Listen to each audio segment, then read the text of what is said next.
내 말대로 안 지으면 200년 뒤 나라가 망한다. 한양 설계를 둘러싼 풍수전쟁. 500년 수도를 설계한 승려. 낡은 기와를 이고 새 기와를 이었으니 이는 고려를 등에 지고 조선을 세우라는 뜻입니다. 왕의 꿈을 해몽하고 절망의 순간마다 길을 제시했던 정신적 스승. 조선을 건국한 태조 이성계의 가장 가까운 멘토. 그는 정치가도 장군도 아닌 바로 불심으로 가득 찬 승려 무학대사였습니다. 유교를 통치 이념으로 삼은 조선 왕조. 하지만 그 왕조의 탄생과 수도 선정의 승려가 결정적인 역할을 했다는 것은 역사의 가장 큰 아이러니입니다. 무학대사는 단순한 스님이 아니었습니다. 그는 이성계가 세상을 향한 칼을 들 수 있도록 대의와 정신적 정당성을 부여한 킹메이커였습니다. 특히 조선의 운명을 결정지은 수도 한양에 자리를 두고 그는 정도전과 피 튀기는 사상 전쟁을 벌였습니다. 궁궐을 동쪽을 바라보고 지어야 합니다. 아니면 장남이 망하고 나라가 시끄러울 것입니다. 무학대사의 섬뜩한 예언은 정말 현실이 되었을까요? 오늘은 조선의 근본을 뒤흔든 풍수전쟁과 무학대사가 남긴 미스터리한 예언을 추적합니다. 태조의 멘토. 고독한 장군에게 대의를 주다. 무학대사와 이성계의 인연은 조선 건국 이전 이성계가 함경도에서 무장으로 이름을 날리던 시절부터 시작되었습니다. 무학은 이성계의 정신적 도피처였습니다. 피해 전장에서 돌아온 장군 이성계에게 무학대사는 살육이 아닌 대업을 이야기했습니다. 무학의 역할. 무학은 이성계에게 당신은 단순히 권력을 탐하는 무장이 아니라 타락한 고려를 끝내고 새로운 불국토를 세울 하늘의 뜻을 받은 사람이라는 정신적 정당성을 부여했습니다. 아이러니. 이성계가 무학대사의 정신적 지주 덕분에 용기를 얻어 혁명에 나섰지만 정작 그 혁명의 결과는 불교를 억압하는 숭유옥불 국가의 탄생이었다는 점은 역사의 아이러니입니다.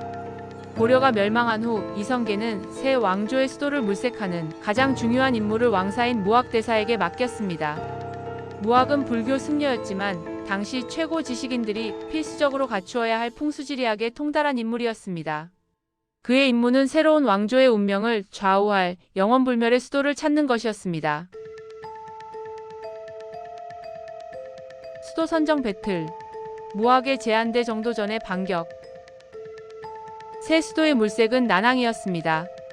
처음에는 계룡산이 후보지로 올랐지만 왕의 측근들이 도읍지로는 너무 좁고 협소하다며 반대했습니다.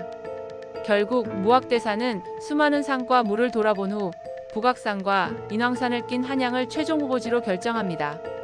무학대사는 한양의 지세가 좌청룡 500호가 완벽하게 갖춰진 천하의 명당이라고 판단했습니다. 북쪽의 북악산을 주산으로 삼고 동쪽의 낙산과 서쪽의 인왕산, 남쪽의 남산이 조화를 이룬다는 것입니다. 하지만 문제는 궁궐의 방향이었습니다. 이때 정도전이 나섭니다. 정도전은 무학대사의 풍수적 주장에 이의를 제기했습니다. 도읍지는 단순히 땅의 기운이 아니라 왕이 백성을 교화할 도의가 기준이 되어야 합니다. 이 나라는 땅의 기운을 따라야 영구히 보존됩니다. 유교적 도덕만으로는 100년을 넘기지 못합니다. 이들의 논쟁은 단순한 방향 싸움이 아니었습니다. 새로운 나라 조선의 근본 이념이 무엇이 되어야 하는가에 대한 이념 전쟁이었습니다. 인왕산 호랑이. 500년을 건 예언. 무학대사가 주장한 궁궐의 배치는 매우 파격적이었습니다. 그는 인왕산을 주산으로 삼아 궁궐을 동쪽을 바라보도록 짓자고 주장했습니다. 즉, 궁궐의 정문이 동쪽을 향해야 한다는 것이었습니다. 하지만 정도전은 완강하게 반대했습니다. 왕은 남쪽을 바라보고 앉아 정사를 돌보는 것이 천하를 아우르는 유교적 예법입니다. 어찌 궁궐이 동쪽을 향해야 합니까? 결국 정도전의 주장이 관철되어 경복궁은 남쪽을 바라보도록 지어졌고 북악산을 주산으로 삼았습니다. 이때 무학대사가 섬뜩한 예언을 남깁니다. 전하, 이 나라의 기운이 인왕산을 등지고 남쪽을 향하면 200년이 되기 전에 반드시 큰 화를 입을 것입니다. 특히 장남이 불행하고 왕위가 핏물로 얼룩질 것입니다. 그가 말한 200년 뒤의 화는 무엇이었을까요? 바로 임진왜란이었습니다. 그리고 장남의 불행은 무엇이었을까요? 예언의 실현, 왕자의 난. 무학대사의 예언은 소름 끼치게도 즉시 실현되기 시작했습니다. 그가 주장했던 장남의 불행은 이성계의 첫째 아들뿐만 아니라 그가 가장 사랑했던 아들, 방번, 방석들의 비참한 죽음으로 이어졌습니다. 배경: 정도전은 자신의 재상 총제제를 위해 공이 컸던 이방원을 배제하고 나이 어린 막내 방석을 세자로 세웠습니다. 결과 이방원은 분노했고 1398년 제1차 왕자의 난을 일으켜 정도전과 함께 세자 방석, 방번을 살해했습니다. 태조 이성계는 아들의 피를 본 충격으로 왕위를 버리고 아들 이방원과의 대결을 피해 함흥으로 떠납니다. 정도전이 꿈꾼 이상적인 시스템은 무너졌고 왕은 아들의 칼을 피해야 하는 비극을 맞았습니다. 무학대사는 이 모든 비극을 지켜보며 무슨 생각을 했을까요? 내 말대로 되지 않았으니 이 모든 것이 당연한 결과다. 이후 무학대사는 이방원의 요청으로 함흥에 머물던 태조를 찾아가 화해를 중재합니다. 태조는 무학에게 결국 당신의 말이 맞았소라고 토로했는지도 모릅니다.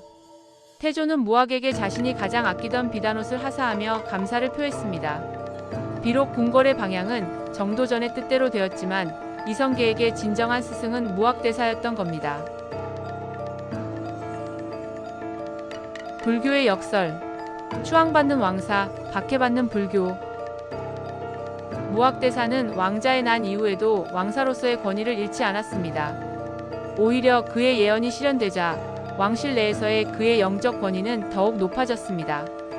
하지만 역설적이게도 그가 지탱한 조선 왕조는 불교를 탄압하는 숭유억불 정책을 가속화했습니다. 사찰 정리. 조선은 승려의 도성 출입을 금지하고 수많은 사찰을 헐어버렸습니다. 무학의 고뇌.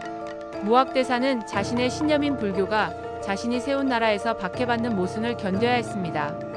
흥천사.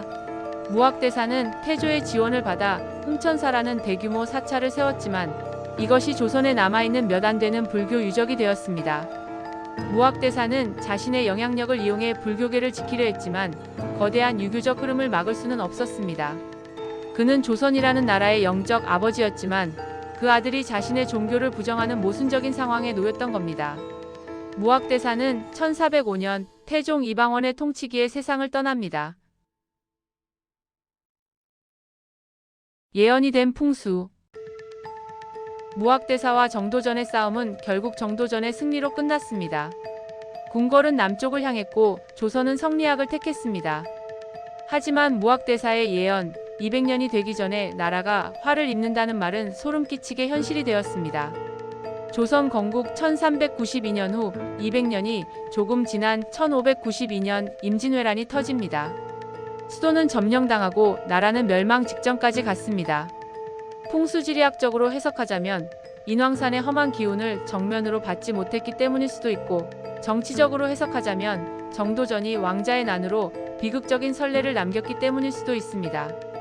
하지만 무학대사가 지적했던 방향의 문제는 조선 왕조 멸망의 날까지 끊임없이 회자되는 미스터리로 남았습니다. 무학대사는 단순한 예언가가 아니었습니다. 그는 조선에게 인간의 오만함이 아닌 자연의 이치를 따르는 겸손한 나라가 되라고 충고한 영적인 철학자였습니다. 그의 예언은 실패한 풍수가 아닌 왕조의 흥망성쇠를 꿰뚫어 본 통찰이었습니다.